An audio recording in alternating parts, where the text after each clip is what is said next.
এবছর টোকিওতে সেইসেনজোর জেআইসি এর পুজোতে আমরা জাপানে এটা আমরা দ্বিতীয়বার দুর্গাপূজার সাক্ষী। 28 সেপ্টেম্বর ষষ্ঠীর দিন এই একদিনই ছিল আমাদের এখানে পূজা, কিন্তু আমাদের আনন্দ ছিল অফুরন্ত।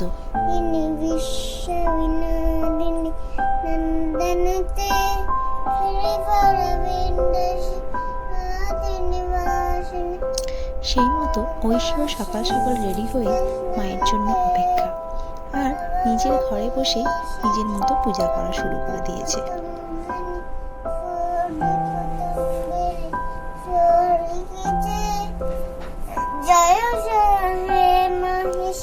আমাদের এখানে সকালের পূজা, কিডসের বেশ কিছু অ্যাক্টিভিটি, সবার কোলাহল আর সন্ধ্যাবেলার সাংস্কৃতিক অনুষ্ঠানে সব কিছু মিলে যেন এক মায়া জাল তৈরি হয়েছিল।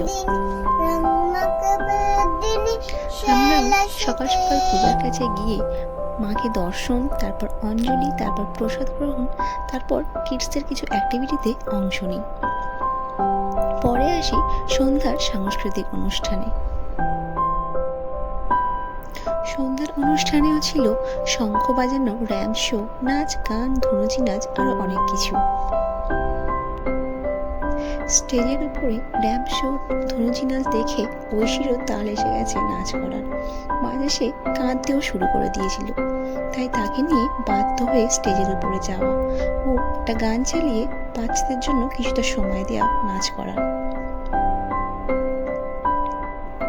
কিন্তু কোনো একটা কারণে তার খানিকক্ষণ পরেই আবার যায় মন খারাপ হয়ে, তাই মাকেই দিতে হয় তার সাথে সঙ্গ খানিকক্ষণের জন্য। এভাবেই সারাটা দিন প্রচুর আনন্দে কেটে গেল আমাদের দিনটা, যেন বুঝতেই পারলাম না কোথা থেকে কেটে গেল।